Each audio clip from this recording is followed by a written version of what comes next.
Hello, hello, hello, everyone. I am back again.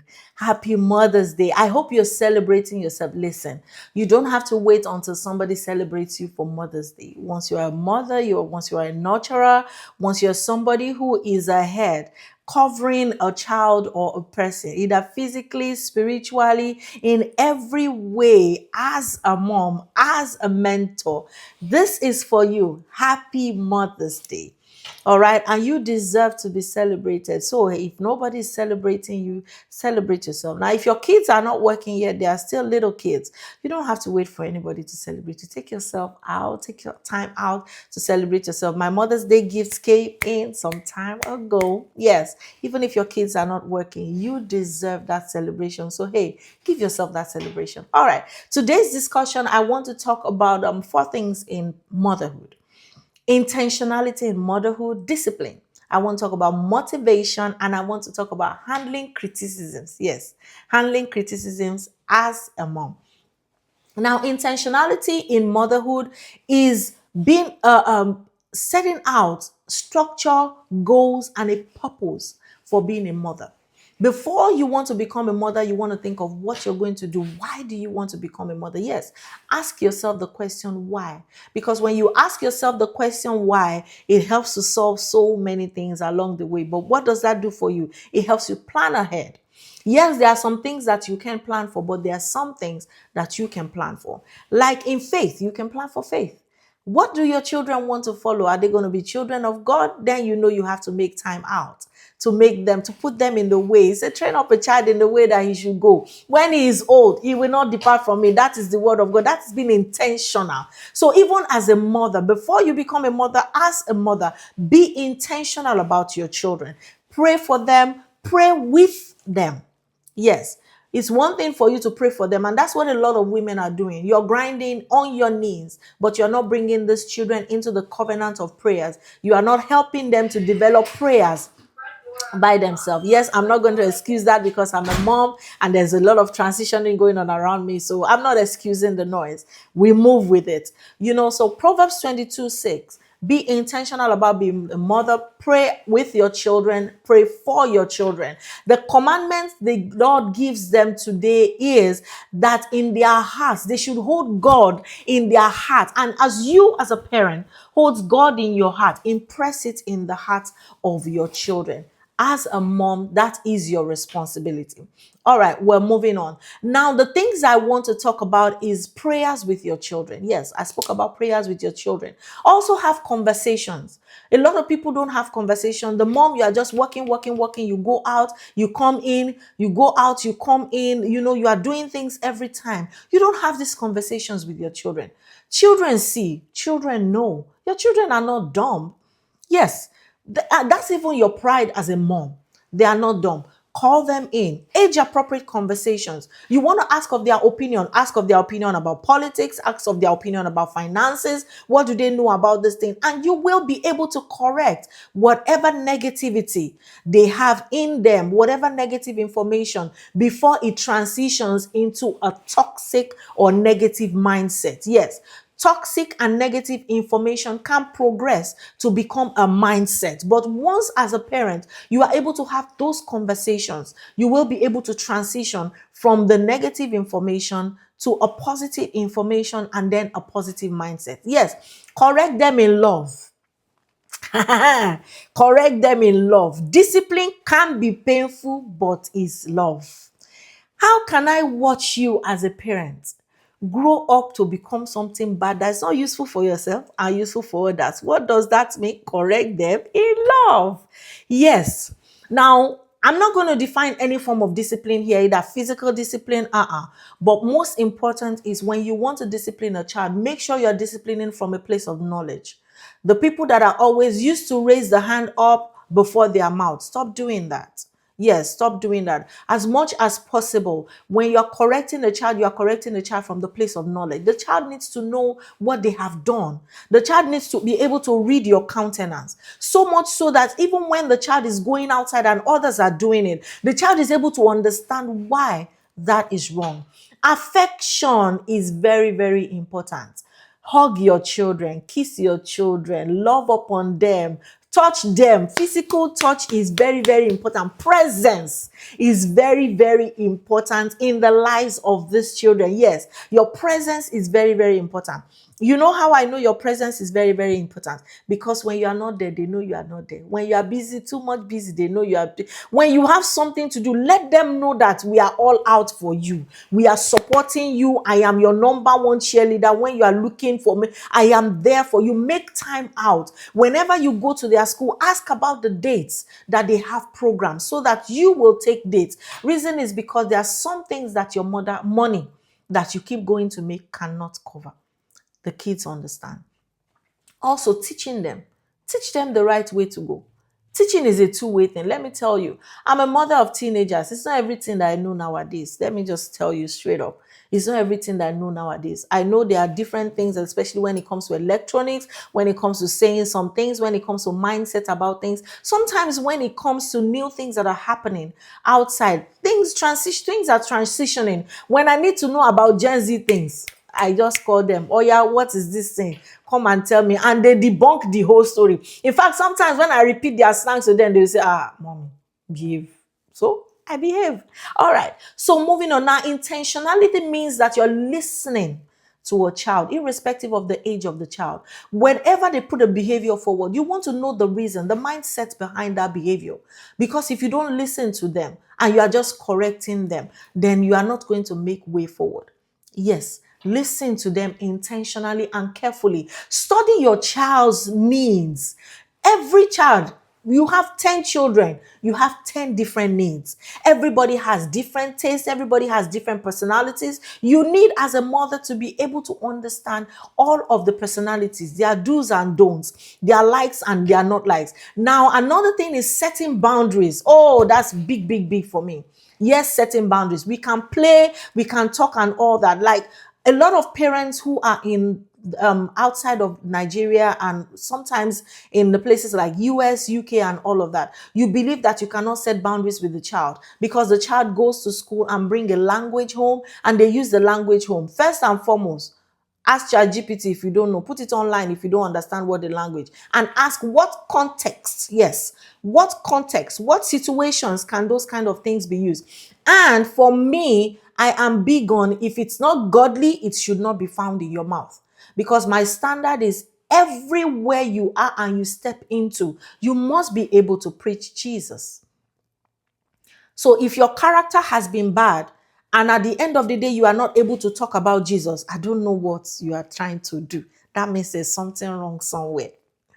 Oh, some people say, I trust my children. I trust them, but I still state the fact. This is what we're doing. This is what we're not doing. Yes, I repeat some things when I see that they are trying to forget. No, don't forget. When it's I'm talking to you and you're walking away, you are talking. No, you don't do that. Because for me, when I am doing so, I make sure that I make time. If I'm on my phone and I'm talking, I put my phone down to talk to you. So definitely I expect you to reciprocate the same kind of behavior. Please let us not forget. You are setting boundaries for kids and you don't want to go those boundaries. If I am able to do something, you should be able to do it. And it's reciprocal. That way they are able to flow into it without seeing that you are being a burden to them or you are just nagging them. Yes, we can nag as African parents. I have the title. It's called mother. But notwithstanding, be a mother from a truthful place. Set boundaries. There are your go-tos, there are negotiables, there are non-negotiables. Yes, there are so many non-negotiables, but first and foremost, the best thing is to state your non-negotiables and state your negotiables. When it comes to prayer, there's I don't care whatever test that you have tomorrow. What I care is that come to prayer. You see that test, we put it in the hand of God. Does it mean I'm not loving and I'm not caring? No. What I mean is that structure your time and make out time for God. Yes, because as a parent, if you can make out time for birthday party, if you can make out time for all the party, make out time for this, make out time for, why can't you make out time to worship God or serve God with your children? Why can't you make out time to have those conversations with them? Why can't you make out time to let them understand the negotiables and non-negotiables and why each of them is on opposite ends of the table? Yes. There are negotiables and there are non-negotiables. Our negotiables, yes, we cannot walk around them. We already know the reason why they are non-negotiables.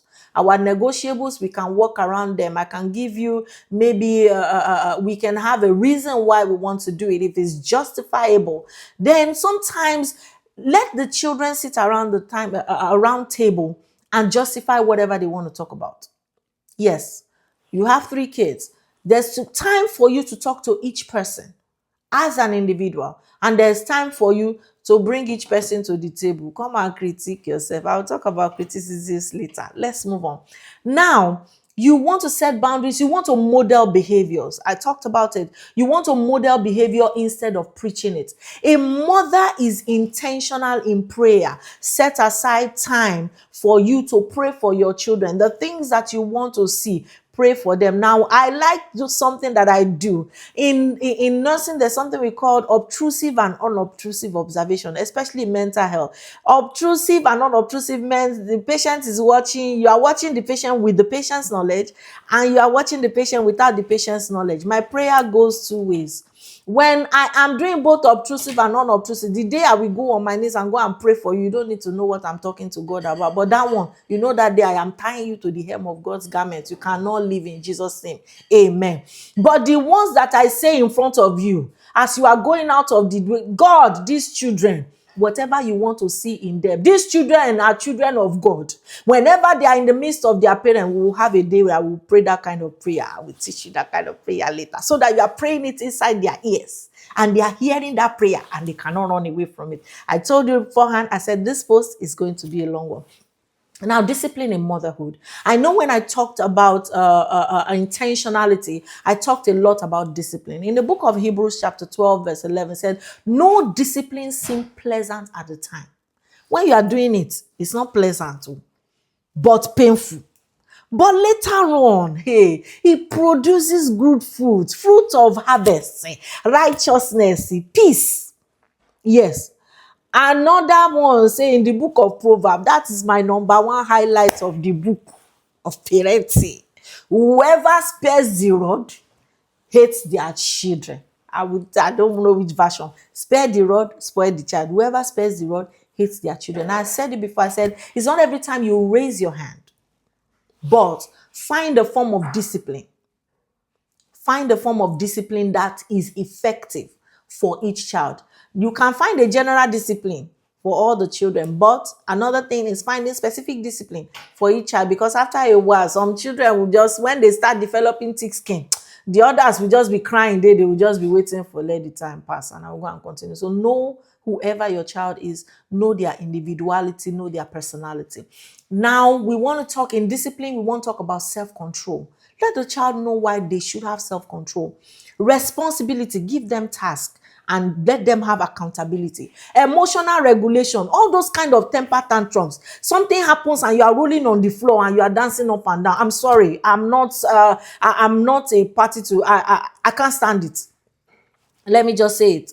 You make a choice whether you like me or you don't like me. I'm okay with whichever your choice is. But when it comes to temper tantrums, it's a no-no. Reason is because it's emotional dysregulation. I was talking to a woman someday and she said that sometimes when she's talking to me, I'm scared. Who are you scared of? What are we talking about? What are we talking about exactly? No. There's a saying in my place that ila ki gajuonire, excuse my language, and it's not excuse. That means an okra can never be longer than the farmer. What will the farmer do? Bend it down, pluck the okra from it. Reason is because you want to raise children that you will be proud of in the future. It might not be all the time that your children will come and be the one paying on your bills, but they will pay their bills, give you peace of mind to enjoy your money and your pension. Hey, that's what we're talking about. We pray for children to take care of us. Yes, but notwithstanding, you don't want to be a burden. So what does that mean? Pray for them to be able to fit and do everything that they need to do, because when they do it and they are standing on their own, you will jelenke your pension and be enjoying it. My mother used to say one thing. She will say, go to school, because I don't want to train any child with my pension. Yes, I don't want to train any child with my pension. Shout out to my mom, my late mom. Yayemi, God bless you. God bless you. I love, love, love you. All right. Moving on. Now, lack of discipline can create confusion and instability. But healthy discipline is consistent. Every day, the same thing. Consistent, fair and calm. Now, before you start beating somebody for the order, you want to listen. Yes, as a parent, you want to listen. As a mom, you want to listen. And as a mom, there's something that a lot of moms don't know how to do is apologize, especially to their children. Why can't you apologize to your children? If I make a wrong judgment or error in judgment, I say I'm sorry. So what I expect is that when they also do that, they also say they are sorry and from a place of sincerity. Let the children understand this. Yes, you can say sorry and there's nothing wrong with it. Correct them rather than humiliate them. I remember in the olden days, your parents would say, "You will meet me at home." Yes, because they don't want to humiliate you in the public place. They don't want to humiliate you. So some parents don't even have to talk. As soon as you look up and you continue moving, what does that say? You will meet me at home. So let your children understand body cues. When you are speaking and you are silent, or when you are silent and you are not speaking, they can be able to understand a lot. It takes consistency to be able to do this. Now, children that are raised with discipline, the mental health benefits is that they have good and better emotional regulation. They are resilient because they know that when somebody is telling them to do things, it's not because the person hates them. It's because the person wants them to be better and they are able to pick up and correct themselves. So they are resilient, they are stronger, they are built emotionally strong. Now, clearer boundaries. It gives children the opportunity to come and say, "Hey, I didn't understand what you talked about. If you could explain it to me again." Yes, it explains that to them. Then reduce behavioral instability. A lot of times now you just see people go and cut themselves. You see people having self-harming behavior. Whenever they are tossed around a little bit, the first thing they go to is maybe suicidal thoughts. They become depressed and all that. When you raise children, helping them to understand discipline, consistency, you are raising children that are behaviorally stable and are emotionally stable and regulated and can make good choices. Now, consistency is something that you cannot overemphasize it. Yes, consistency builds a pattern, builds a structure for a child. Consistency builds trust. It builds safety for a child. It builds predictability. For you to be able to, so I'm not there, but I know what my child can do. I'm not there, but I've go to a place and say, they said some people did anything, and you go there and say, my child cannot be a part of them. That is what you have built. That is a work over time in consistency. Yes, the book of Galatians said, Galatians 6 9 said, we should not be weary in doing good. We should not be weary in doing good. Remind them of what God says about them. Corinthians says, be steadfast, be immovable, be always abounding in the work of the Lord. And you as a parent, as a mom, continuously you are abounding in the work of the Lord. Yes, be abounding in the work of the Lord. Now, a lot of children thrive when the parents are emotionally dependable. Means they are following through, you make promises and you stick to your promises. Yes, if you are not able to, let them know you are not able to. You are not a magician. You are not a superwoman. A lot of women still go around producing to their children like they have cape on. You produce yourself to your children. You present yourself to your children like you are the one that has it all together.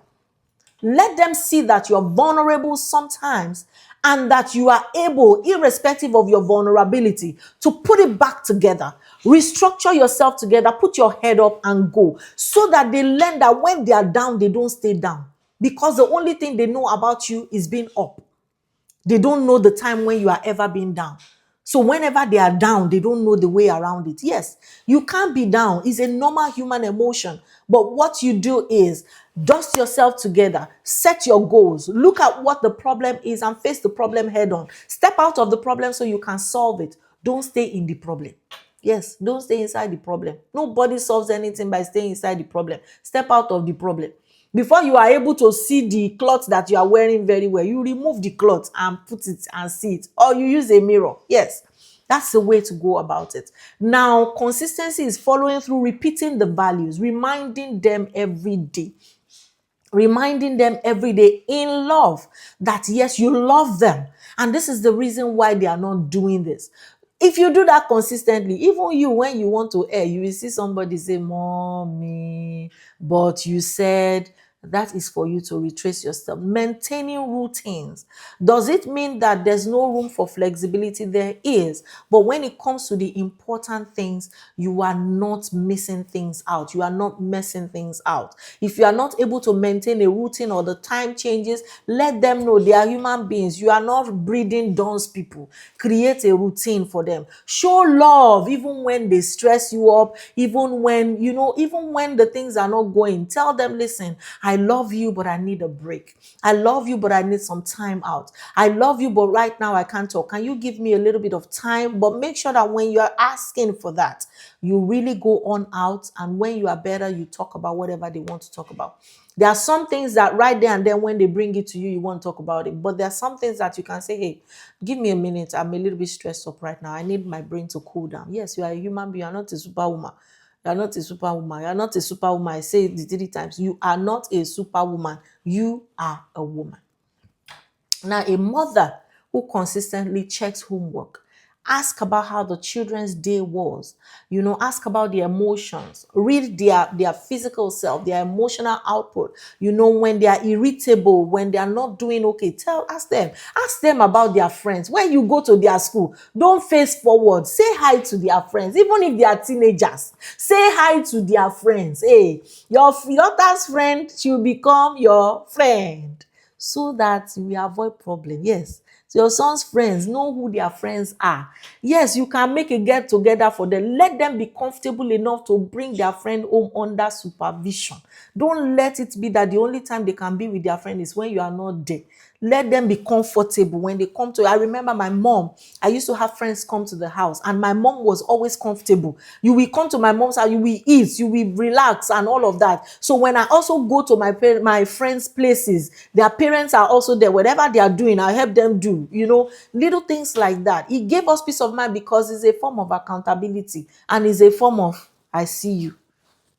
I see you. So if I'm not seeing you, the other parent is also seeing you. And then know the kind of friends that they have, because that will tell a lot about what they are doing behind your back. You understand the kind of conversations, you understand the kind of goals that they have. Show me your friend. I will tell you who you are. So mothers, keep an eye out. All right, we're moving on. Motivation and encouragement in motherhood. You are the first voice that shapes your child. You are the first voice that your child has. You are the first social connection that your child has. So make sure that you are building a good social connection. You are building a social connection on alcohol. You are building a social connection on drugs and smoking and vaping and all of that. Wearing inappropriate clothes and all that. Listen, let me tell you, the way it is there is a multiplier effect. Whatever you are doing at 1, know that your children will do it at 10. They make it become, they exaggerate it for you. So if you are inappropriately dressed as a 1, they will not even, it will come to a time that they will not even have something to wear. Yes. So whatever you are doing, be mindful. Be mindful and be intentional, because when you close your eyes, you want to see what they will become. The Bible says those that put hope in the Lord will renew their strength. Be somebody that wants to be a good mentor. The first voice that they have, build their self-esteem, build their confidence. Tell them you are good. You are the first person, irrespective of it. As a woman, you are the first person who is going to show your daughter how to go out, how to present herself as a woman, as a carriage, as a woman. You are the first person that is going to show your son how to present as a gentleman, as a young man, that you will see outside and you will be proud of. So be mindful what you are doing in that wise. Encourage, Bible says encourage one another, build each other up. So you are building those children up. Motivate them when they are not doing so well. Now, every child has different capacities in different subjects. You need to understand that. Not that you are not just doing well here. No, you need to understand their strengths. If the child is getting a B in that area and getting A's in other area, you should know that maybe that's not his strength. Hey, what's going on with this side? I see that you are not going. You might say, I just don't like the subject.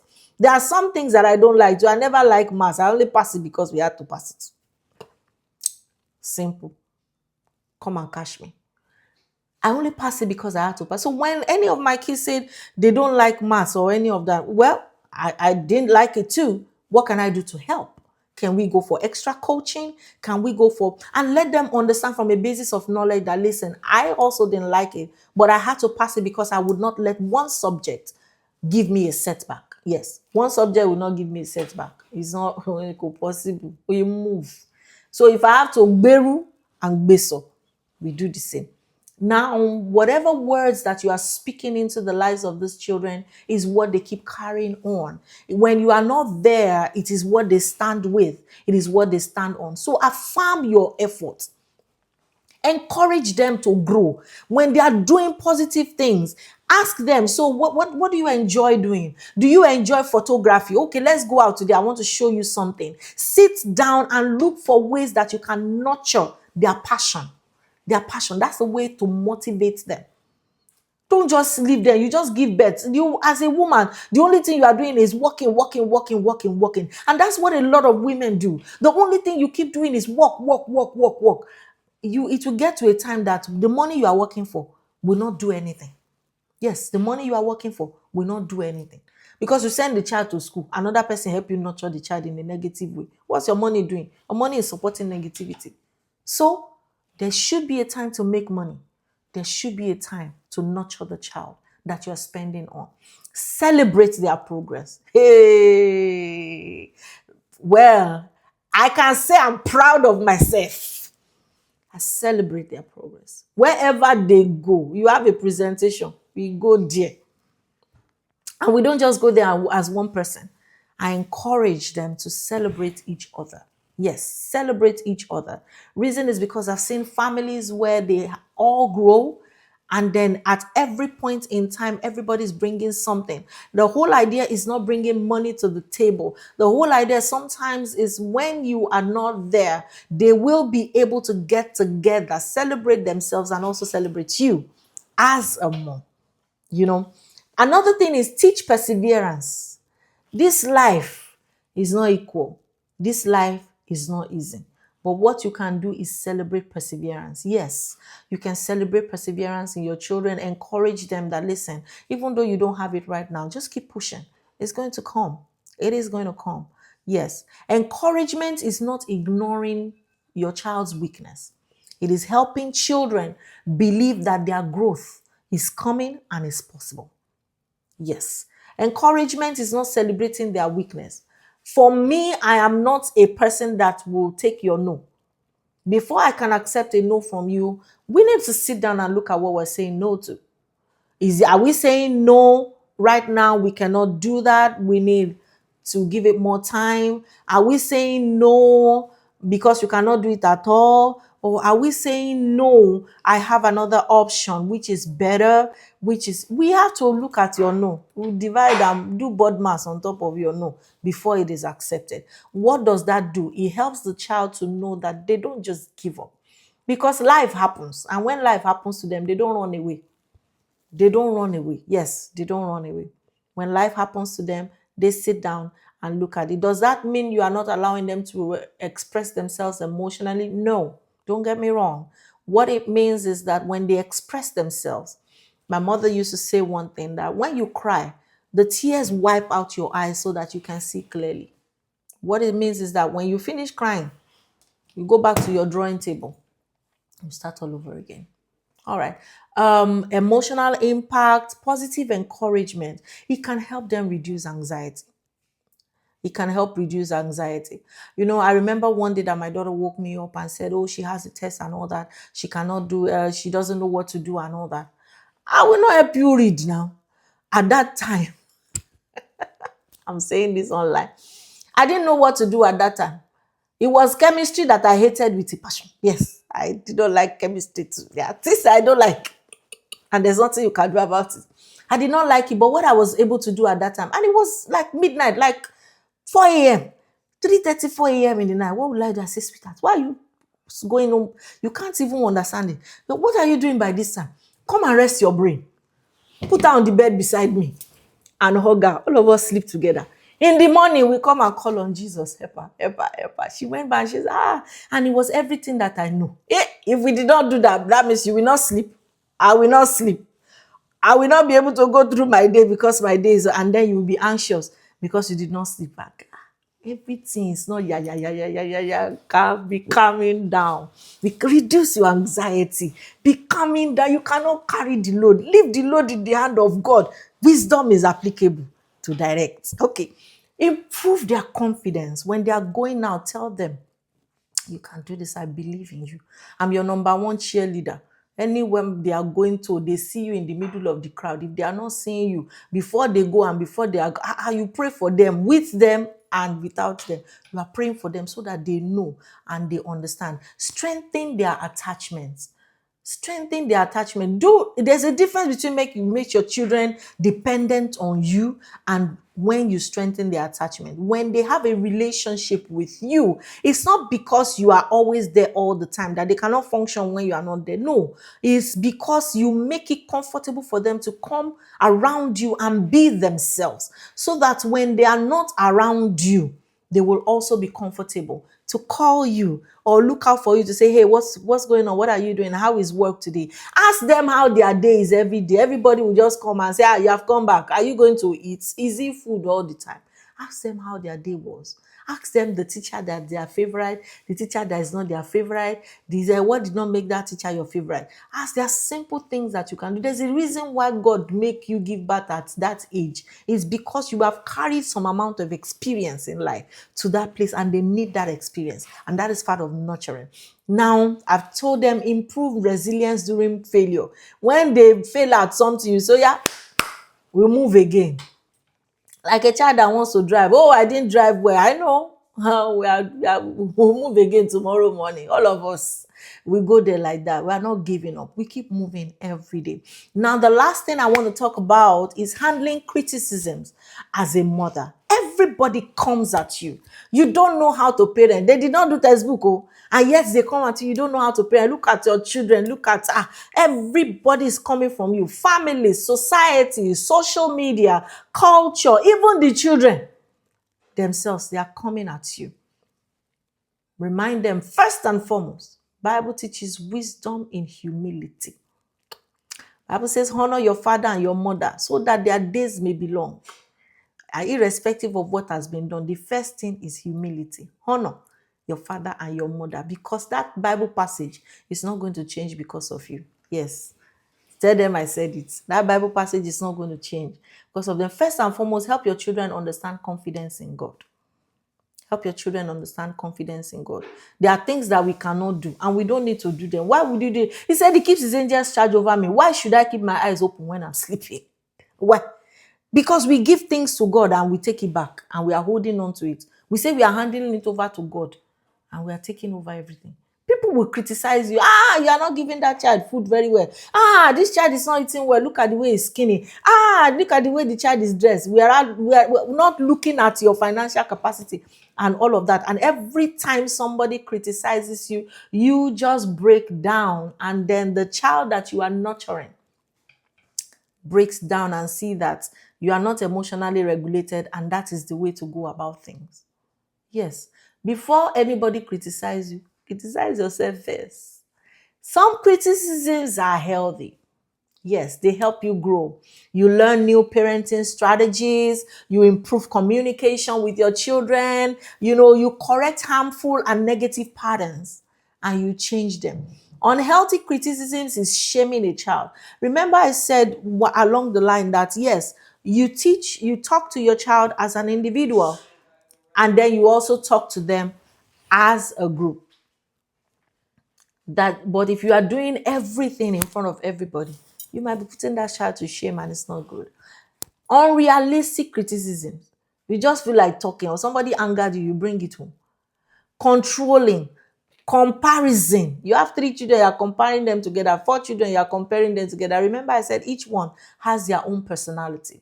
You need to understand that. Now, constant criticisms towards mother, especially those that women to women, men to women, grandma to children, grandma to mothers, you build burnout in a woman. The woman will always feel guilty. She's anxious. She's depressed, emotionally exhausted because she believes everything that she's doing is not working. What a woman needs is support systems, grace, rest, spiritual renewal, realistic expectation, vacation. Let me spell it out. Vacation.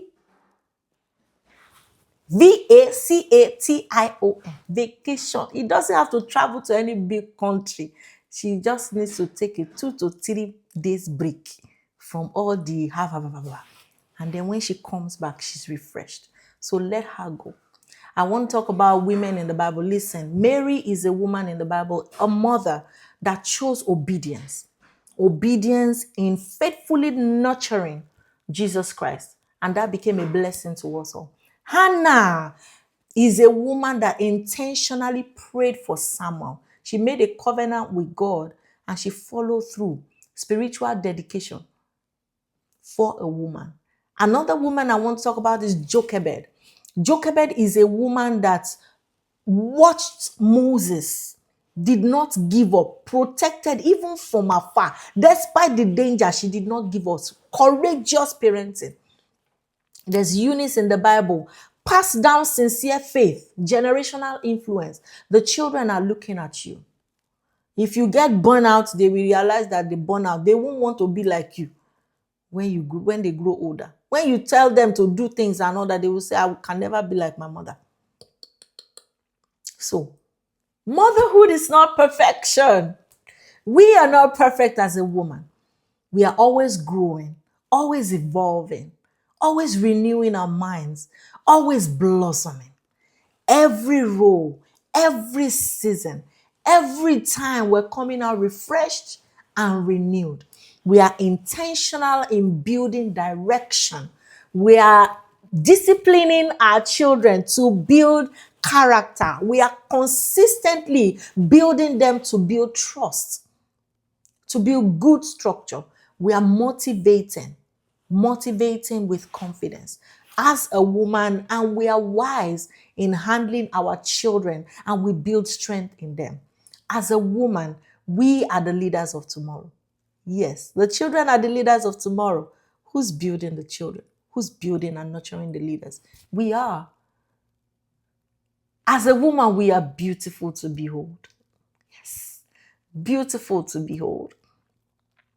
Irrespective of shape, of sizes, of anything, you just need to dress it up. You are beautiful. Beautiful to behold. Yes, you are godly.